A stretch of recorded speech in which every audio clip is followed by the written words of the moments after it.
News hot off the press. It looked like the push that was heard around the world has cost WNBA player Chennedy Carter her career. Chennedy Caitlin Clark is now suffering the ultimate price for Carter's push on her, which was more than simply a foul. It was career suicide. Here's where it gets interesting. The Chicago Sky are showing her the door without even giving her a core designation. Can you believe that? Price her job, her reputation, and potentially even her future in the WNBA. Carter went from being a rising celebrity to being unemployed in the blink of an eye. When Tyler Marsh did the press conference, he talked about Angel Reese, he talked about Cardoso, who I think is going to be a star in the WNBA, but he did not really mention Chennedy Carter at all, and that raised a lot of eyebrows. Chennedy Carter, who is already on her third team, has a propensity for causing trouble, as we all know, and this time, she went in a direction that nobody anticipated. When she took it upon herself to put her filthy thug hands on WNBA player Caitlin Clark. Yes, that's correct. Imagine shoving the league's golden goose, and you know you're in serious danger. Let's get started on what actually happened when Chelsea Carter touched Caitlin Clark. This wasn't just any game. It was the moment that changed everything. This incident sent shockwaves through the WNBA. Fired between Carter and Clark. Did you see that there was already tension on the court? We've got some exclusive footage that will blow your mind from angles you've never seen before, demonstrating exactly how it all happened. Sky High, the Chicago Sky, and the Iowa Hawkeyes were fighting it out, and everyone was on edge when Carter suddenly dropped the B word and shoved Clark, taking things to a whole new level. You can see the intensity in her eyes, the split-second decision that would come back to haunt her. That push right there was that right there, I believe, was the push that altered her career, and I'm telling you right now, it is not looking good for Chennedy Carter. You can see the players' shocked expressions and hear the gas coming from the audience. One player who was there commented, "I've never seen anything like it." Caitlin's expression suggested that she was in shock over what had just transpired. Caitlin herself revealed that "I was in complete shock at that moment, feeling the shove and feeling as though time had stopped. I was unable to comprehend what had just transpired." But this is where things become very intriguing because what followed truly sealed Carter's doom. The crowd erupted in alcohol. But calling someone the B word while literally freaking winding up for a cheap shot. Yeah, that has to be taken into account. And then after the cheap shot, staring over and saying something before walking away. Like, you can't give, like, that is 3 separate technical foul occasions. Since the WNBA also considers how you conduct yourself off the court, everyone is now wondering if Carter just threw her entire career off a cliff. At the moment, Carter isn't exactly winning any popularity contests. Her future was not going to be very bright, bruh. Now, a lot of people was kind of surprised by this. I'm not, because I know, you know what I'm saying? What she did to Caitlin Clark was completely unnecessary. And I'm here to tell you guys, she's living with that decision today because she is without a job. Some prominent scouts were in the stands that day, and one of them told us that it's not just the push, but also the mindset, because in our league, we're looking for guys who can manage pressure and serve as role models. We don't want a franchise player based on what we've seen that day.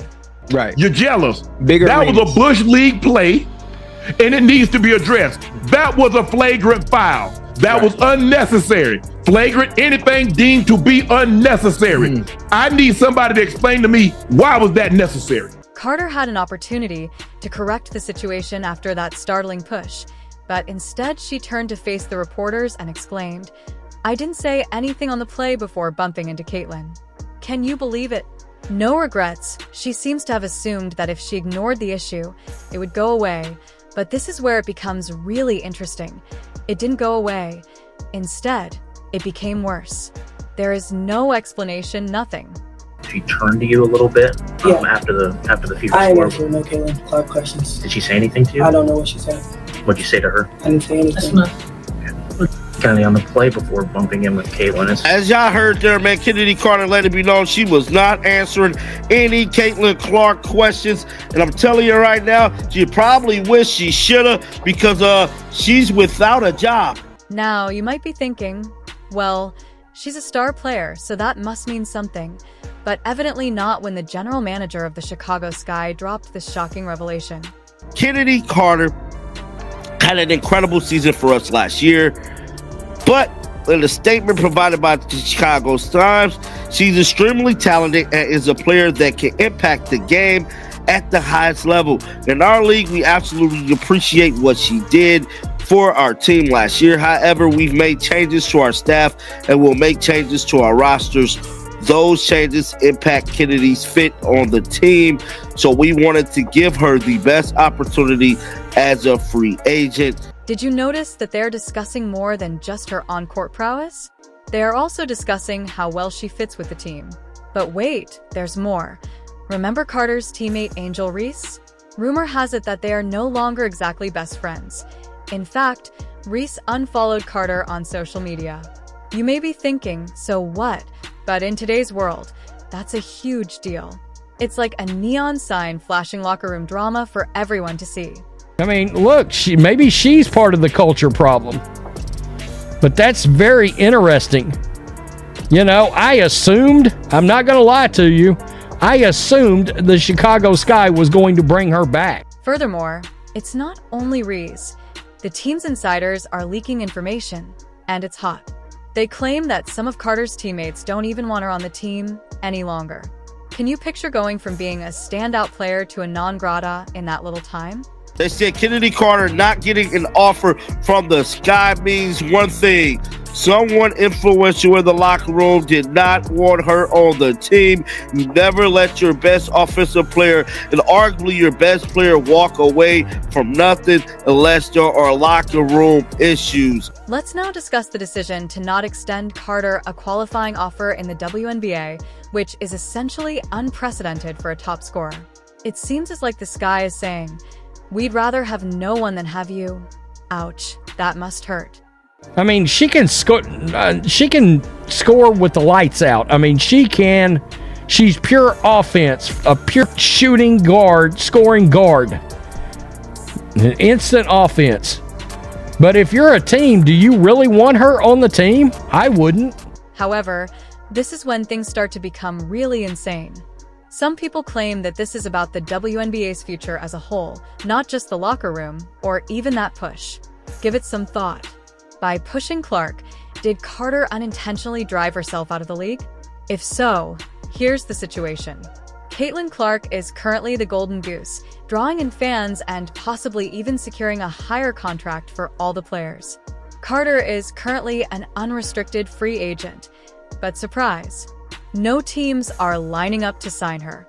You would assume that a player of her level would have teams vying for her attention.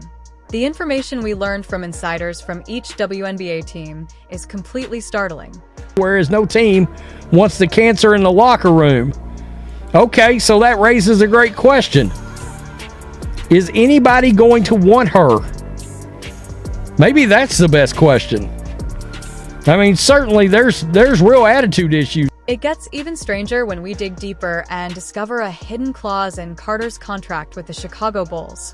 One team executive didn't mince words when they said, "I kid you not, we wouldn't touch her with a 10-foot pole." Can you believe that this is a professional athlete? We're talking about not some toxic waste. Go Sky, you may be wondering why a contract clause is so important. Well, let me tell you, this isn't your typical fine print. The reason this clause was there in the first place is pretty intriguing. It seems like they were anticipating difficulty from the start. This clause made it very easy for the heavens to let her go. It's like they had an escape hatch built right into her bargain. This is what Annie Cristobal stated as well. No qualifying offer sent out to Chennedy Carter means she will be a free agent to test the market as an unrestricted free agent beginning tomorrow. And Carter's representative is currently frantically attempting to preserve her professional image. She has changed and learned her lesson, but it appears that no one is buying it despite the frantic phone calls and desperate presentations she is making to every team in the league. Carter is the potato that everyone is scared to capture in a high-stakes game of hot potato. And I'm telling you right now, a lot of people and a lot of owners is not finna pick her up because of her attitude. But wait for the real shocker. Some teams are calling Carter a locker room cancer. This isn't just a warning sign. It's a whole red banner with flashing lights. In the world of professional sports, being called a locker room cancer is like having a large "don't do that" sign placed across your forehead. There. Someone said, whoa, she must really had a bad attitude. We must now ask the crucial question. Is this really the end of Chennedy Carter's WNBA career? She is undoubtedly talented, but when you have her kind of reputation, it seems like she is perched on a precipice and every team in the league is regressing significantly.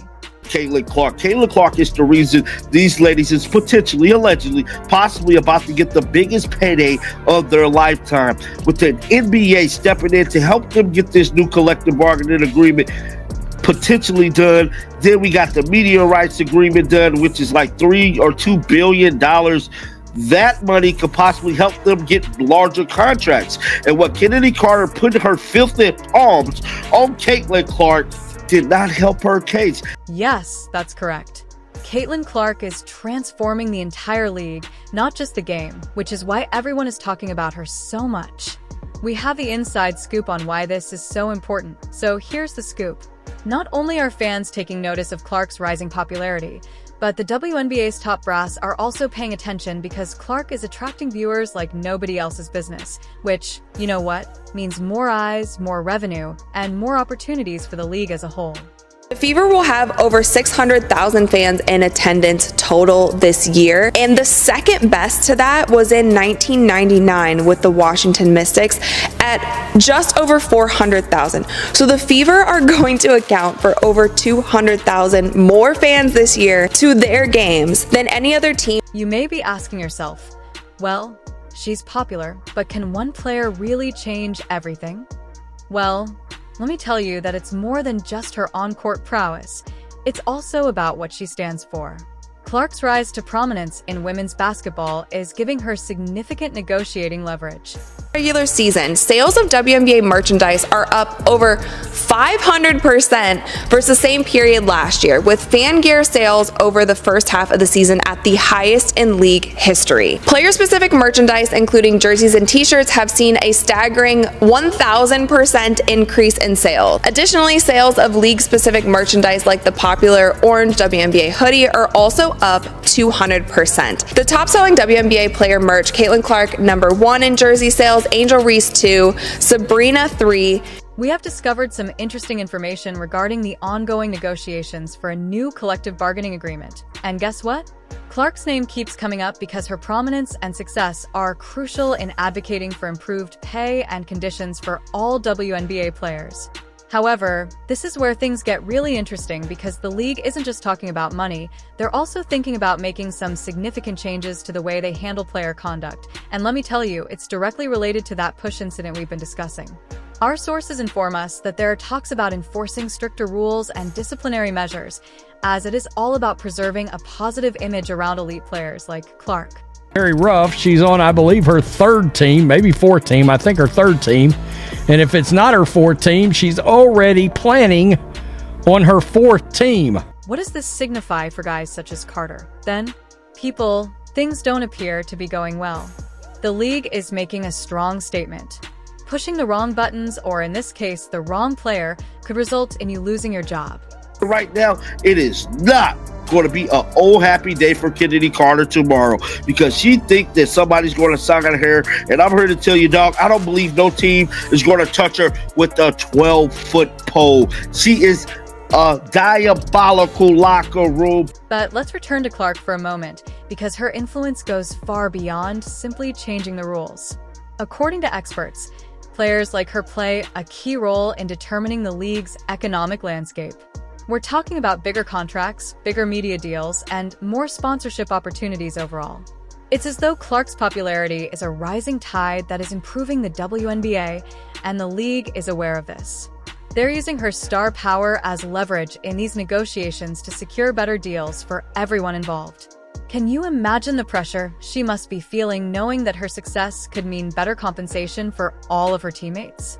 While Clark's star continues to rise, Carter's career is in jeopardy, but their individual journeys are not the only thing at stake. Imagine that one player creating waves without ever setting foot on the court. Clark's popularity might revolutionize the WNBA and could result in higher wages for all players in future contract discussions. Caitlin Clark was completely unacceptable. The landscape of the NBA is evolving, and we're all courtside for the action. Will the league's future be altered by this change in star power? Will Clark's influence last beyond her playing career? Will Carter make a comeback? Please share your thoughts in the comments section.